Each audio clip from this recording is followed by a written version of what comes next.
Bienvenidos a un video más en tu canal de RTT Apogeo. Mi nombre es Carolina Zúñiga y hoy les voy a enseñar y les voy a mostrar de una forma más sencilla y clara los tipos de ansiedad.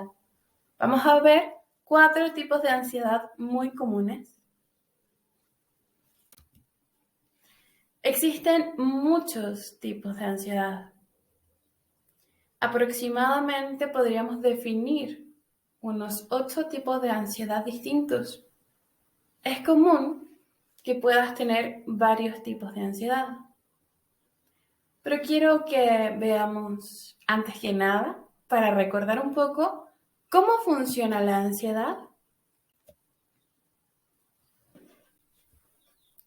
Cuando existe un trastorno de ansiedad ante una situación pequeña o indefensa, se activa en nuestra mente, en el sistema de control que tenemos, un botón de alarma, que en una situación de peligro real estaría perfecto. Supongamos que estamos en medio del mar y viene un tiburón. En ese momento, tu amígdala, parte de tu cerebro, activa un sistema de alarma y funciona una gran cantidad de mecanismos complejos que hacen que tu cuerpo esté preparado para correr, huir o para pelear. Sin embargo, en un trastorno de ansiedad, si viene un pececito que no te va a dañar, también se activa este botón de alarma. Y no solo con las situaciones pequeñas, sino también con situaciones imaginarias. Para esto, quiero que recuerdes un poco, para una situación pequeña, al conejo blanco de Alicia en el País de las Maravillas. Él estaba corriendo todo el tiempo nervioso porque iba a llegar tarde y de cualquier cosa pequeña hacía una enormidad porque lo sentía así. Esto es un ejemplo del trastorno de ansiedad. Si quieres saber más de cómo funciona la ansiedad, tenemos un video en nuestro canal llamado Ansiedad funciona así. Y explicamos de manera clara, sencilla y bastante divertida cómo funciona la ansiedad. Habiendo explicado esto, vamos a continuar. Número 1. Trastorno de ansiedad generalizada. O también TAG, que es una forma de abreviarlo.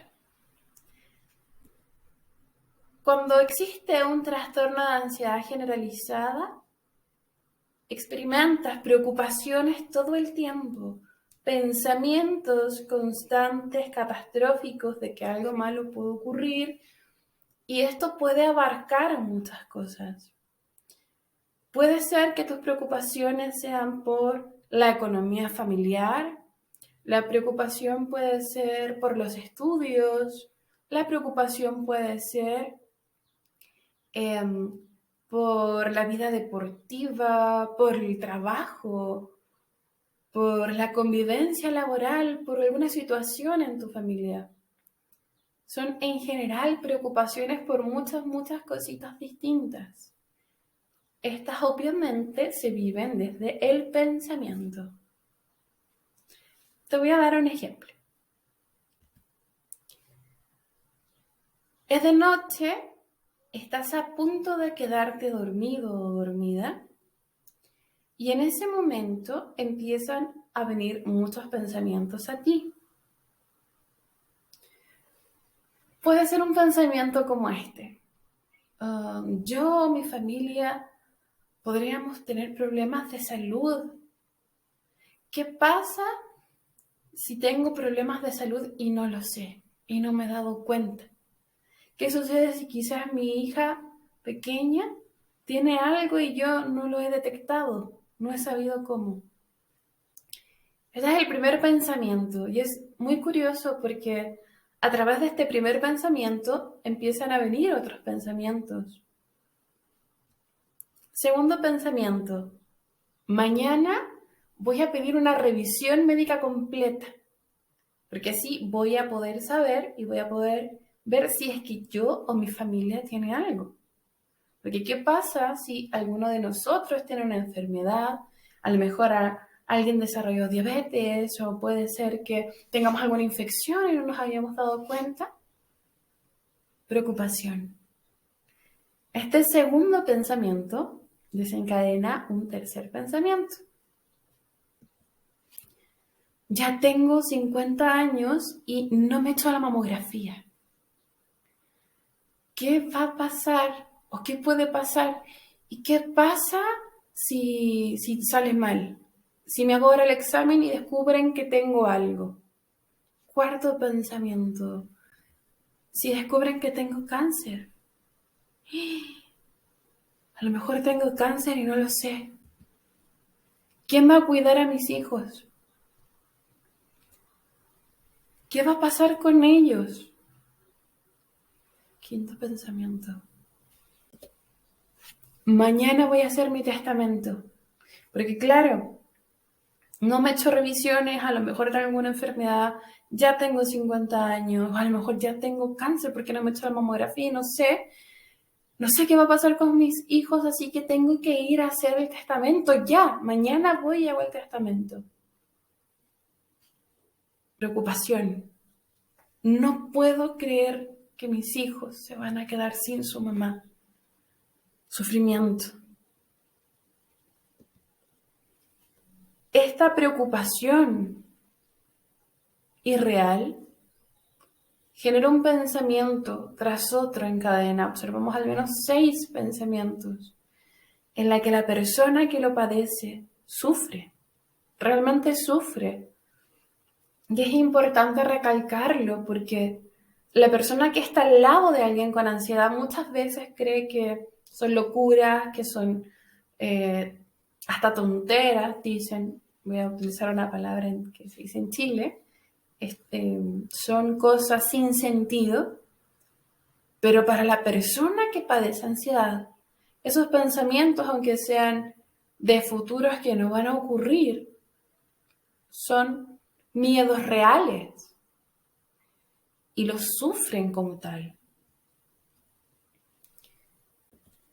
Es tanto así que hacen sentir a la persona que tiene ansiedad, al ansioso, totalmente agobiado de todo lo que puede ocurrir y que no tiene control. Y a raíz de eso es el miedo que tiene, estas preocupaciones recurrentes, esta sensación de agobio que hace que vengan una serie de síntomas físicos. Síntomas como sentirse inquieto e impaciente. Hay cosas que uno hace con las manos, por ejemplo, estar comiéndose las uñas, tirándose los deditos, haciendo movimientos continuos y repetitivos, ruidos, moverse todo el tiempo a un ritmo determinado. Otros síntomas como tensión muscular. Es tanto así que puedes experimentar tensión muscular en todo tu cuello, en la parte alta de la espalda, en los brazos. Problemas para dormir.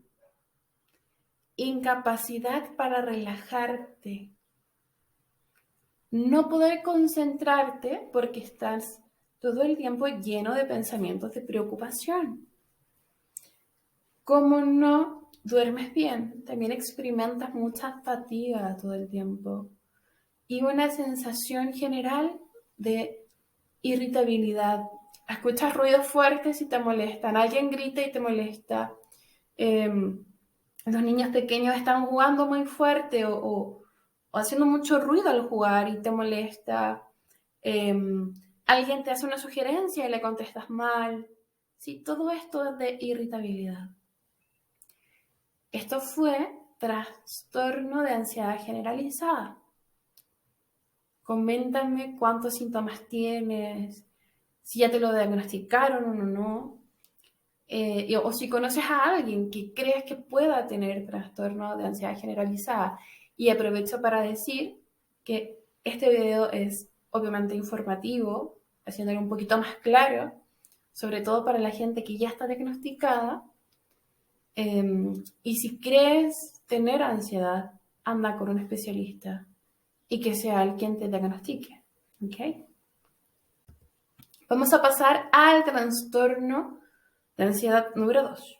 Este es trastorno de pánico, es el más intenso, incapacitante en el momento y más o menos funciona de la siguiente forma. Cuando hay un trastorno de pánico existen las llamadas crisis de pánico. Una crisis de pánico es un episodio repentino. Estamos tranquilamente, por ejemplo, en la universidad o en un lugar público y repentinamente viene un miedo muy intenso y fuertísimo y llega al máximo de intensidad esta sensación terrible en un par de minutos. Y es un episodio que dura generalmente menos de 1 hora. Sin embargo, ha sido tan intenso que trae consigo muchas consecuencias. Vamos a ver los síntomas que tiene un trastorno de pánico. Síntomas físicos. En ese momento, cuando estás en la crisis en sí, sientes dificultad para respirar. Muchas veces también es común sentir mareos. Y lo más claro es la sensación de algo terrible, como la pérdida de control o incluso la muerte está a punto de suceder. Es tan fuerte vivir una crisis de pánico porque realmente sientes que te vas a morir, de que te va a dar un paro cardíaco, por ejemplo, y te vas a morir porque en una crisis de pánico el ritmo cardíaco se acelera demasiado, es rapidísimo. Tu cuerpo está tan tenso y nervioso que comienzas a transpirar, a sudar. Es una experiencia realmente molesta. Y más allá de molesta, es una experiencia muy dolorosa, muy difícil de atravesar. Vamos a pasar al siguiente tipo de ansiedad. El siguiente tipo de ansiedad se llama agorafobia. ¿Okay? Es el tipo de ansiedad número 3 en este video. Y este va de la mano con el anterior, ¿sí? Voy a explicar por qué. Si tú ya has tenido una crisis de angustia, es muy común que tengas miedo a que te vuelva a ocurrir, porque no es una experiencia bonita, es algo terrible el creer que estás a punto de morirte y sentir todo ese miedo es algo que nadie quiere volver a experimentar. Por lo tanto, cuando tienes agorafobia, sientes inseguridad en los espacios públicos. ¿Por qué? ¿Qué pasa si estás en un espacio público y te da un ataque de pánico? A raíz de ese pensamiento, de esa pregunta, es que empiezas a sentir terror con la idea de que eso puede ocurrir. Por lo tanto, la agorafobia dicen que es un miedo al miedo. Es un miedo a que te dé una crisis de pánico que te produce miedo. Cuando una persona tiene agorafobia pasan dos cosas. O es tan fuerte esto que decides no salir de casa. Prefieres quedarte en casa para que no vaya a ser que te dé una crisis y estés afuera y nadie pueda ayudarte o no te puedan contener o simplemente te sientas totalmente humillado. Porque atravesar por una crisis de pánico no es algo sencillo. También existe otra opción. Y la otra opción es que necesites sentirte acompañado o acompañada, protegido o protegida por alguien cercano. Y es ahí cuando llamas a alguien, a un hermano, un amigo, un familiar y le dices, quiero ir a comprar al mall, pero no puedo ir sola, porque tengo miedo de que me dé una crisis y no esté con nadie, nadie me pueda ayudar. Y ahí es cuando es tan importante, si es que tú no tienes agorafobia o crisis de pánico, pero conoces a alguien que sí, el poder decirles a las personas que lo sufren, yo te puedo apoyar, si necesitas algo, llámame, estoy aquí. Porque realmente cuando atraviesas este tipo de problemas, de situaciones, necesitas apoyo. Y es probable que ya no lo pidas o te dé miedo pedirlo. Por eso es súper importante y lo recalco muchísimo, que si conoces a alguien de tu entorno que tenga este tipo de problema, tú le puedas decir, obviamente dentro de tus posibilidades, si necesitas algo, voy a estar ahí. Síntomas. Miedo a salir de casa solo, miedo a las multitudes o a esperar en una fila, miedo a espacios cerrados como cines, ascensores o tiendas pequeñas, miedo a espacios abiertos como estacionamientos, puentes, trenes, miedo incluso a usar el transporte público como autobuses, micros en Chile, camiones en México, aviones o trenes, porque al estar en esos lugares se sienten invalidados por si una crisis llegase a ocurrir. Muy bien, vamos a ver el último tipo de ansiedad del día de hoy, de este video, y es uno no tan comúnmente divulgado. Es tanto así que este se le atribuye normalmente solo a los niños, pero hay adultos que también lo viven y lo experimentan. A ver si adivinan cuál es. El cuarto tipo de ansiedad se llama mutismo selectivo. Mutismo de mudo, selectivo de que en algunos espacios es mudo o no puede hablar y en otros sí. Y el mutismo selectivo es un tipo de ansiedad en el que sientes que no puedes hablar. Y es importante recalcar, no es que no puedas, no es que algo físico, como que tengas problemas en las cuerdas vocales o que estés con algún resfrío o algo similar, te lo esté impidiendo. Es simplemente que no puedes. Y literalmente es como si no pudieras hablar, no es como que decidieras no hablar. ¿Okay? Voy a ver si me puedo entender o hacer explicar muy bien. Y es como si algo te cerrara la garganta y literalmente no pudieras emitir palabras, pero es psicológico. Puedes hablar con soltura con algunas personas de mucha confianza o en tu hogar normalmente, pero no puedes hablar en situaciones sociales en las que se espera que establezca o continúe una conversación.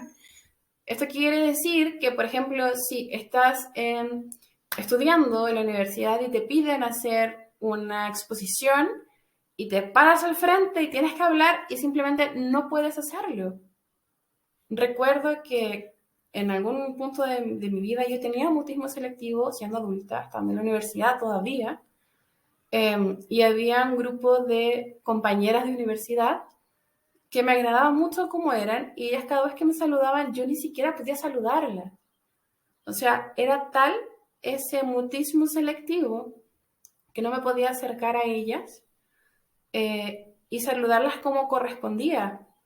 Solo a una chica de ese grupo con la cual logré establecer un nivel de confianza mucho mayor y con tiempo y con cuidado, etcétera, podía hablar más allá. Cuando hay mutismo selectivo, los síntomas son los siguientes. No hablas con determinadas personas o muchas veces con casi nadie, y si lo haces es con frases muy cortas. Y en estas frases son en voz muy baja y casi que entre dientes. Voy a hacer un ejemplo. Alguien te saluda, te dice, hola, ¿cómo estás? Y tú respondes casi sin mirar, sí. O respondes algo como, bien, y ya. 2. Dificultad para mantener el contacto visual con las personas a las cuales no les hablas, con las personas que no sienten confianza. Y quiero recalcar que no significa que esas personas no te agraden, te pueden agradar muchísimo, pero no están dentro del círculo de confianza. Con esas personas tienes una dificultad tremenda para mantener el contacto visual. Síntoma 3. No llegar a emitir ni siquiera expresiones sencillas. Por ejemplo, gente te saluda con la mano de lejos. Entonces tú ves el saludo y quieres respondérselo, pero te da vergüenza o sientes que literalmente no te puedes mover y no se lo respondes. Estás en un restaurante y quieres pedir la cuenta, pero no eres capaz desde lejos pedir la cuenta. Porque simplemente es como si de alguna manera si alguien te apagara o te desconectara y tu cuerpo entrara en modo hacerse el muerto, como cuando un animal se queda inmóvil, quieto y no se puede mover. Es una sensación muy similar. Quinto síntoma, suelen referirse a las actividades solitarias. Solemos preferir, cuando la persona tiene un mutismo selectivo, actividades en las que esté solo, ¿sí? Por ejemplo, prefiero escribir o prefiero leer a tener que meterme en una clase de debate, por ejemplo. Porque es más sencillo no tener que sentir ansiedad cuando se está en una situación social. ¿Qué sucede si tienes cualquiera de estos 4 tipos de ansiedad?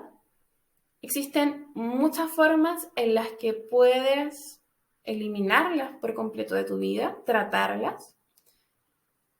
En mi caso personal me especializo en la hipnoterapia de RTT, que logra en 3 meses, en 3 sesiones, poder encontrar la raíz de la ansiedad, poder tratarla, transformarla y eliminarla por completo de tu vida.